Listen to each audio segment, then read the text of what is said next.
Today I thought I'd show you some production style sewing techniques. I have 20 bags to make for a charity. They're reversible boxed bottom bags with 2 straps on them. You can apply these principles to any sewing project that you're working on. The production style does not have pins, so you don't pin things together and you don't press a lot in between. So we're going to start out with a inside of the bag, the outside of the bag, and 2 straps. The bag has the notches cut out for the box bottom, and the top of the bag has clips where the straps go. Okay? You're going to pick one of the fabrics. Because it's reversible, it doesn't matter, and we're going to put our straps on. I'm lining the strap up to the center of the notch because that's where it's oriented on the pattern.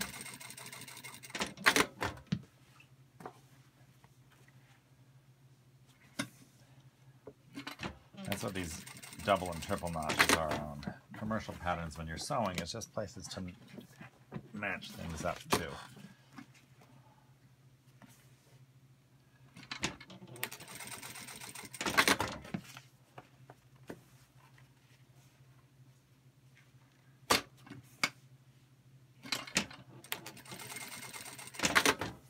And you're going to take the right side of the fabric, so the 2 bags, and place them together.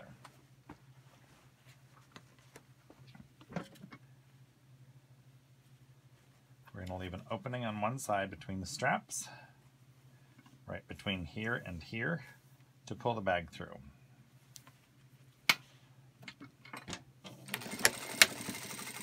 You do not need to back tack. That is not production style. I'm just doing it out of sheer habit.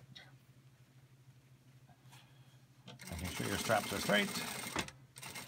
Going just past the strap about a ½ an inch.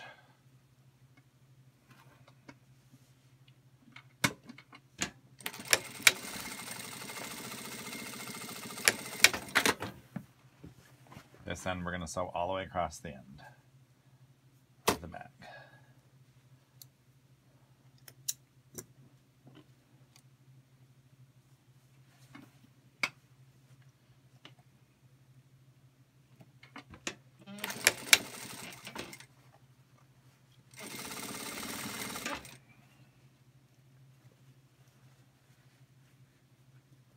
Should be able to do long runs of sewing. You're going to put your thumb on the bottom, fingers on the top, and you're going to use your left hand to guide the fabric. Make sure that there are nothing underneath the fabric, like I can feel that the strap's slightly twisted, so I reach in and straighten that out. Sewing is as much feeling as it is visual. Now we're going to take the bags, lining on one side, outside bag on the other side. We're going to go from our cut end to our other cut end on a side seam. This is the side seam that we're sewing. Sew a little bit, come up to our next notch, which is actually our seam intersection. Place those seams right on top of each other. Got some interface coming away here. I do these bags for charity, and they come to me cut out and fused, and I just sew them together. You push the top seam allowance towards the machine, the bottom seam allowance away from the machine. The pressure of the presser foot forces those 2 seams together. Stop with your needle down. Adjust your next length or run of fabric to your next stop. The thing about production sewing is you want to do as long of stitching length seam as possible without readjusting the fabric. Needle down, matching these points up.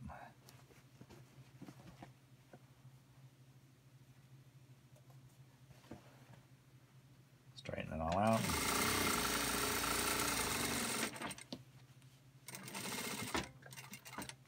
Stop, needle down, line your next intersection up.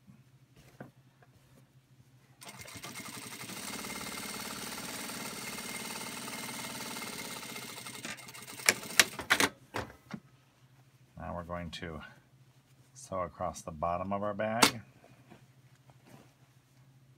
pressing the seam allowance open.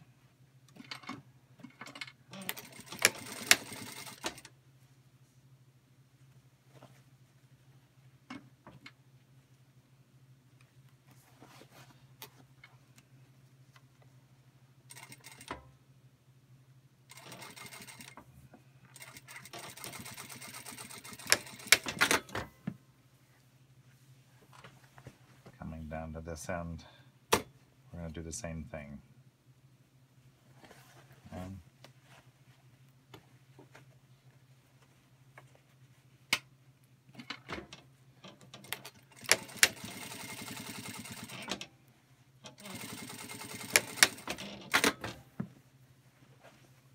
We're going to take those two seams on the side seam and put them on top of each other with the seam allowances kissing. And we're going to stitch in the seam allowance to join those two seam allowances together so that the lining of the bag doesn't come out when you push or pull things in or out of the bag.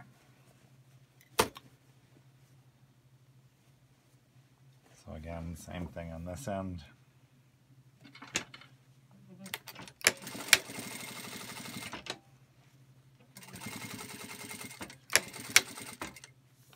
Stop the needle down. You can line up the next one and just sew right onto the next one, chain stitching these two together with a little thread chain in between.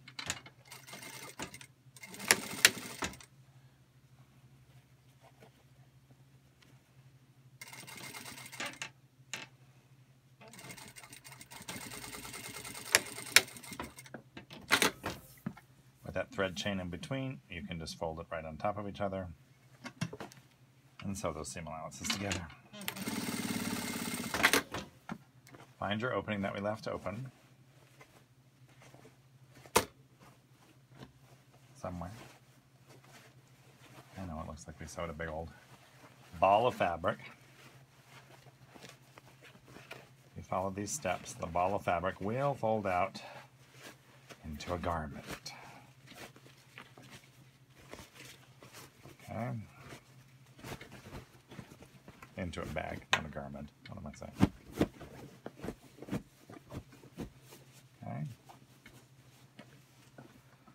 Now we're just going to top stitch the top edge of this right knife edge closed.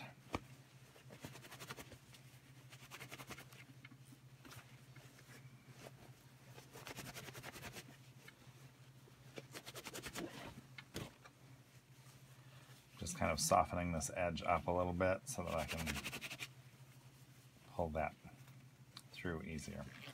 With the whole opening towards the back of the machine, we're going to reach into this seam allowance, the side seam allowance. We're going to flip that seam allowance open, okay, at that intersection. That distributes the bulk of that seam allowance to both sides of the side seam so that it's evenly distributed there. And I'm going to top stitch this, or edge stitch it, 1/8 of an inch from the edge of the fabric. Edge of those folds.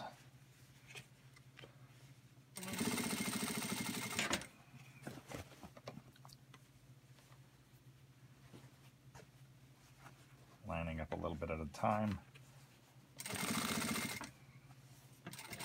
This machine has a lot of automatic, so it has needle down, automatic thread cut, automatic presser foot lift, and a knee lift, which I can raise or lower the presser foot with the knee lift. All of these features save on sewing and production time tremendously. The automatic thread cuts save on thread, and I'll show you that in another video when I'm doing it on a standard home machine without automatic thread cuts. Now we're coming to the side seam here. I can tell as I'm coming up on it from feel that all of that bulk is on one side of that seam allowance. So I'm going to reach in here, spread that seam allowance open, and fold it back on itself. Okay. Continue right on sewing.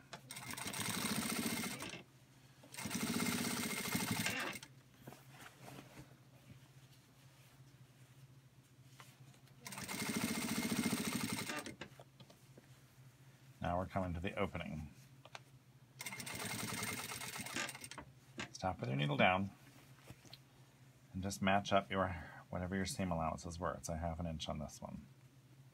Every couple of inches. So I'm just matching up the 1/2 inch seam allowance. Putting those folds right on top of each other and stitching 1/8 inch away. Okay.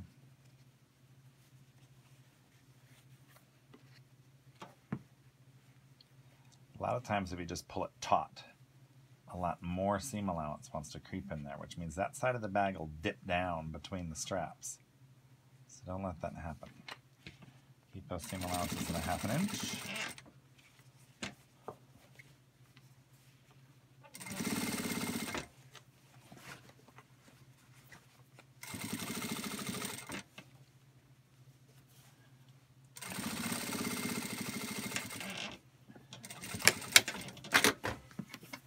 And your bag's done. Completely reversible. I hope this helped. Thanks so much for watching.